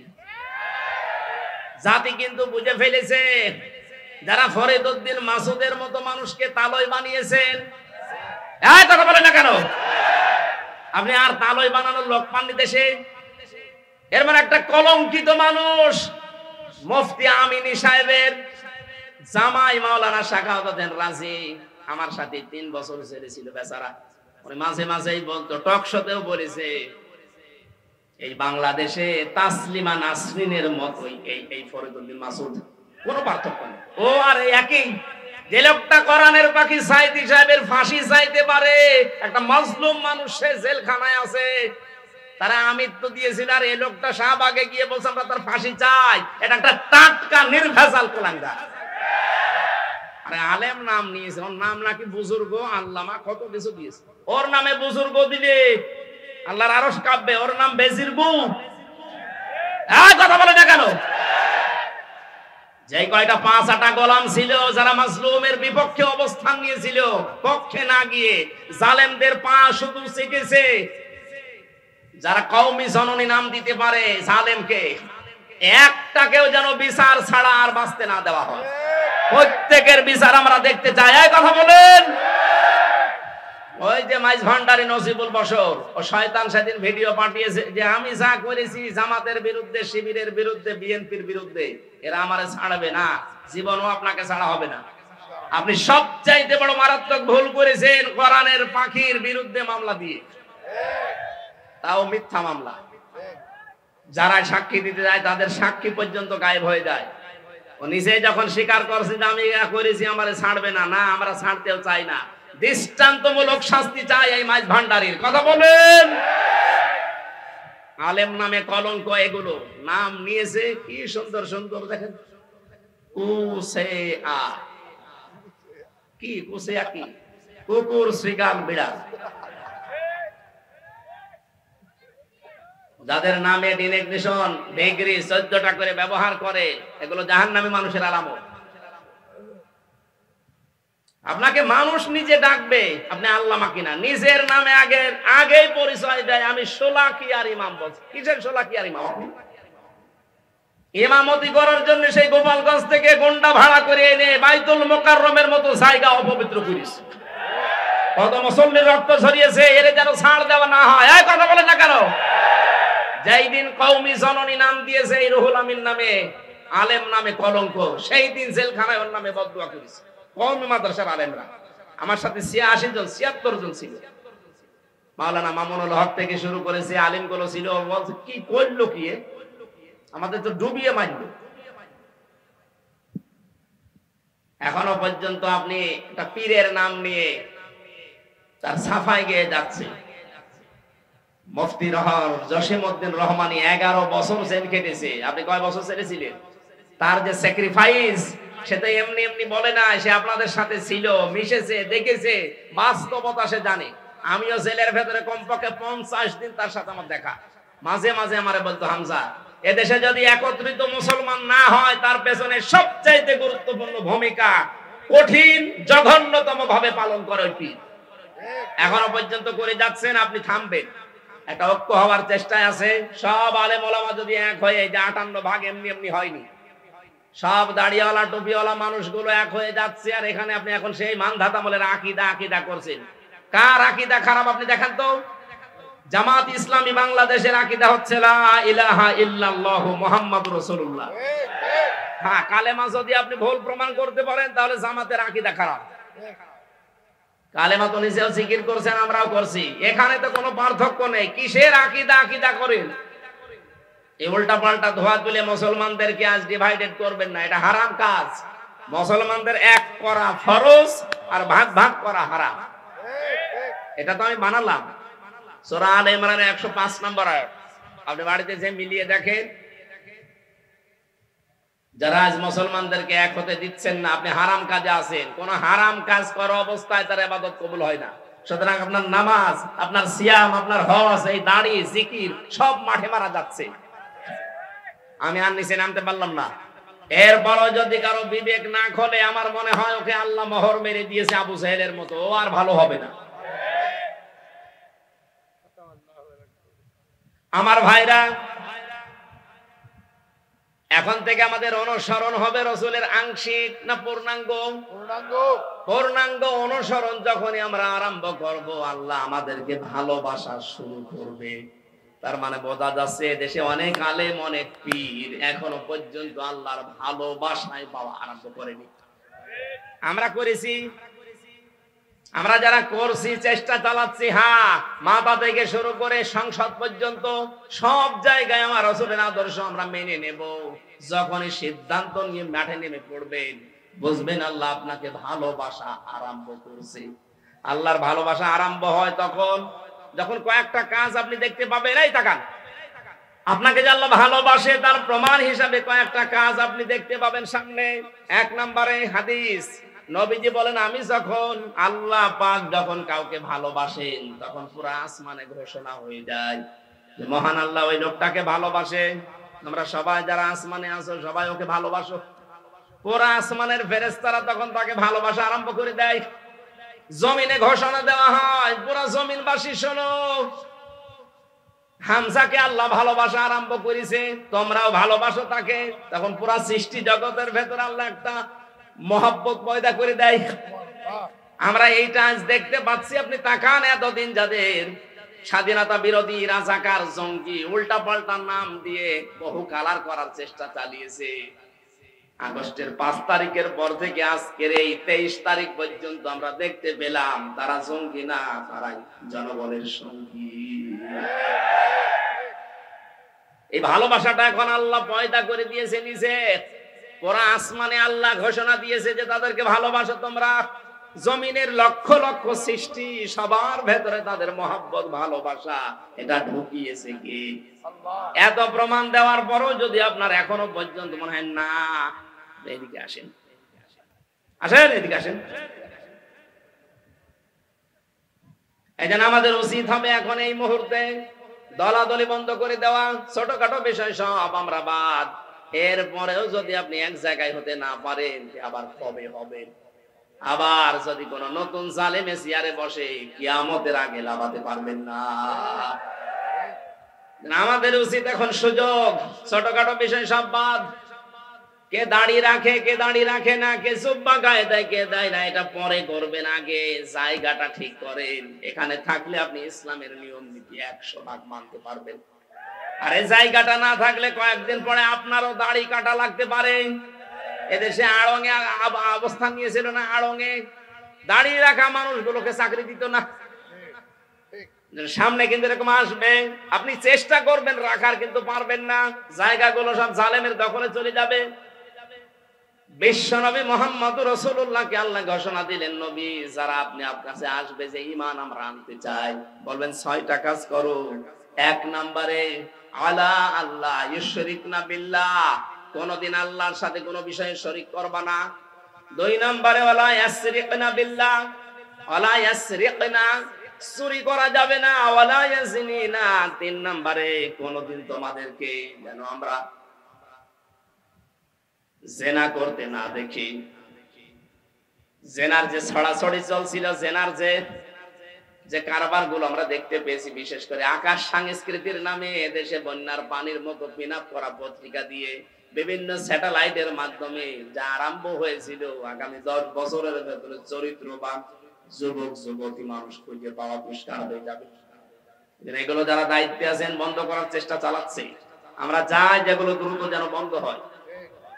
এরপরে আল্লাহ দিয়েছিলেন এক একটা শব্দের ভেতরে লক্ষ লক্ষ কথা। আমি তাফসিরে পড়েছি, নোটও করেছিলাম, শুধু গা ঘেমে যাচ্ছে আর রাত অধিক হয়ে গেছে, যেন খুব সামারাইজ করে বলছি।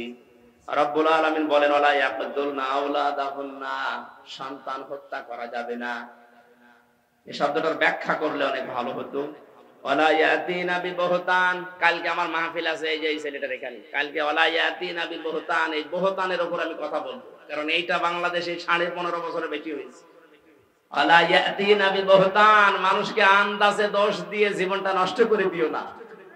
আমার জীবন থেকে যে 3টা বছর আপনি ঝরিয়ে দিলেন বেকার বেকার আন্দাজে দোষ দিয়ে, প্রমাণ তো হয়ে গেছে, কয়েকদিন আগে আমার মামলা সব খারিজ হয়ে গেছে, আদালত প্রমাণ করেছে আমার কোনো দোষ নেই, আমি নির্দোষ, বিনা দোষে আমাকে এই 3টা বছর নষ্ট করলেন। যারা করেছিলেন তাদের কি শাস্তি হবে, ওই কথাগুলো কালকে আমরা তুলে ধরবো। এরপরে আল্লাহ দিয়েছেন ওয়ালা ইয়াসিনা, ওয়ালা ইয়াসিনাকা ফি মারুফিন ফাবাইহুন্না, ভালো কাজে কোনদিন যারা দায়িত্বে আছে এই মানুষগুলোর অবাধ্য হবা না। আস্তাগফিরুল্লাহ, আল্লাহর কাছে ক্ষমা প্রার্থনা করবা এই 6টা গুণ যাদের ভেতরে আছে। ইন্নাল্লাহা গফুরুর রহিম, অবশ্যই আল্লাহ তাআলা দয়াবান এবং ক্ষমাশীল। আল্লাহ আয়াতটা খুব সংক্ষেপে করেছি, বাস্তবে যেন আমাদেরকে মেনে চলার তৌফিক দেন। আগামী কালকে মাহফিল আছে এই নওশাদের গ্রামে, বহতানের উপরে কথা বলবো ইনশাআল্লাহ। আল্লাহুম্মা আমিন। খ্যাতনামা ইসলামিক স্কলারদের বক্তব্য শুনতে আমাদের সঙ্গেই থাকুন। নিয়মিত আপডেট পেতে সাবস্ক্রাইব করে বেল বাটনে প্রেস করুন। Roshni 24, enjoy the Holy Quran.